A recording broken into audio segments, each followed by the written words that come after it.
ओया association organising secretary आमर आमे जो राजरास्त आज आम समस्त 500 एबव एम्प्लॉई आम उपस्थापन हो समारोह चली केवल आमर आमर टीपी ओडिशा कर्तृपक्ष मनमानी माने आमर जोटा डिमांड रोची एचआर पॉलिसी अच्छी सेटा को आमर जेतेबेले कर्तृपक्ष माने आमर एसोसिएशन कर्तृपक्ष माने जेतेबेले आमर दाबी की उपस्थापन करूछंती सेमानकु गोटे आक्रोशमूलक सेमाने प्रोसीडिंग रे तांको रखुछंती तो तापरे आमर जोटा कि आमर जो विजिलेंस केस भी रोची तांको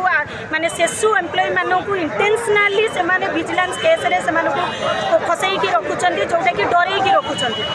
तापरे तृतीय कथा हूँ आमर जोटा कि एनपीएस आमर एनपीएस एपर्यंत 5 वर्ष है कौन तार सत्यसता ना से मैंने कौन कर एपर्यंत लिस्ट तालिका भी तार से हेरफेर हो कौन आमर एपर्यंत लिस्ट भी से देना कन्फर्मेशन देना आम से पैसाटा कौटी अच्छी आमर मैनेजमेंट कर्तृपक्ष पाखे अवहेला रोचे जदि ये दाबी गुड़िक पूरण न हुए आगामी दिन में आंदोलन देश दीर्घ 55 दिन है आमर 4टा जाक डिस्कम रे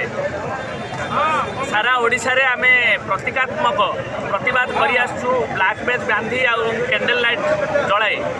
किंतु ताकू मैनेजमेंट रे भूक्षेप करुचे कौन प्रकार समाधान बाट काढ़ी ना।